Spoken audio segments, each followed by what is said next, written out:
morning, everybody, and I'm Deb Jenkins, and from chaosification.com. I help clients and people get the chaos out of their heads and turn it into products and services that their clients will love. And today I want to talk to you about my asset path. The asset path. What's the asset path? The asset path is this route, is your way of getting the chaos out of your head and turning it into something that your clients will love. Okay, so something being a thing. Okay, so the asset path has three philosophies. I have three philosophies in this. And in order for you to create products and get out of the chaos, you have to embrace these three philosophies. This is what I believe. Okay, so the first one is chaos is a feature, not a bug. Like, you know, I call my whole process chaosification because chaos is so important. Chaos is where magic happens. And the problem with chaos is that most of us like to try and control it. So the opposite of chaos is control. And control.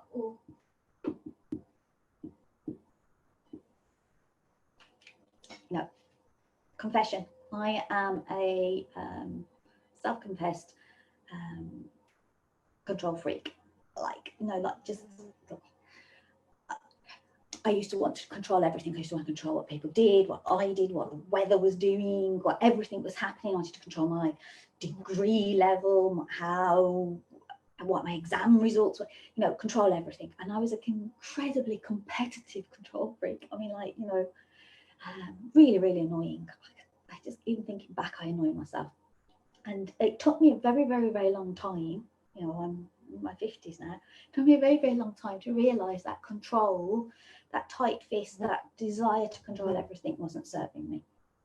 And I've read a lot of books by the Stoics, and one of the things the Stoics, the modern Stoics, mention is the Serenity Prayer. And I'm going to read the Serenity Prayer out to you because I think this is the key for you to think. You've probably heard it.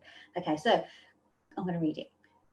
God grant me the serenity to accept the things I cannot change, courage to change the things I can, and the wisdom to know the difference. This is the chaos. Because really, when I finally understood, even been told it 100,000 times, when I finally understood that the only thing I could control was me, I couldn't control the rest of the world, I learned to embrace the chaos. So control is the enemy of chaos, and control is the enemy of creating assets that your clients are going to love. So you have to let go of control. You have to learn that chaos is a feature of the asset path, a feature of the world that we live in, and it's not a bug. Okay, so the second philosophy is that constraints are good for you. Boundaries are essential. This is another one where it's like, well, you know, really, constraints are good for you. I want to live in an expansive world where, you know, I can do whatever I want, whenever I want, and there's an infinite budget and there's an infinite desire and demand for my products. Well, no, constraints are good for you, because what's the opposite of constraints? Well, the opposite of constraints is confusion.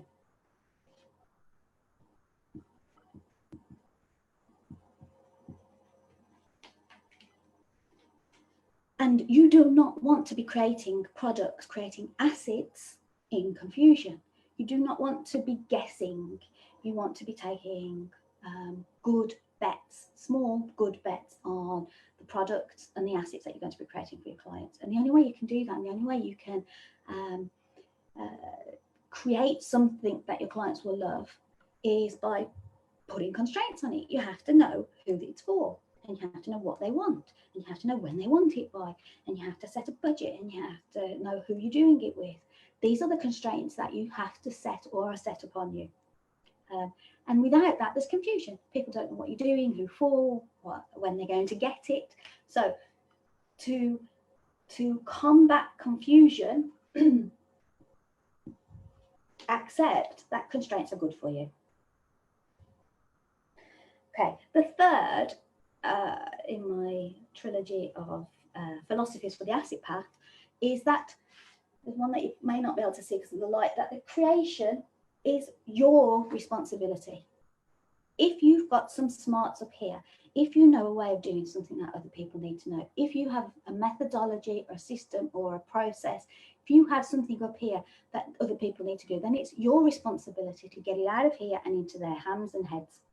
So don't pretend it's not your responsibility. Don't go, oh, like, I'm a bit like, I'm too shy to do this. It's your responsibility, because if not you, who? So it's your responsibility. You know, I can't say that strongly enough. It's your responsibility. And the opposite of creation, of taking your responsibility seriously, is consumption.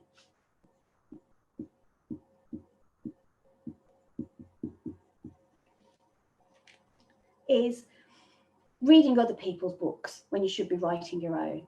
You know who I'm speaking to. Is watching other people's programs when you should be developing your own, and you know who you're speaking to.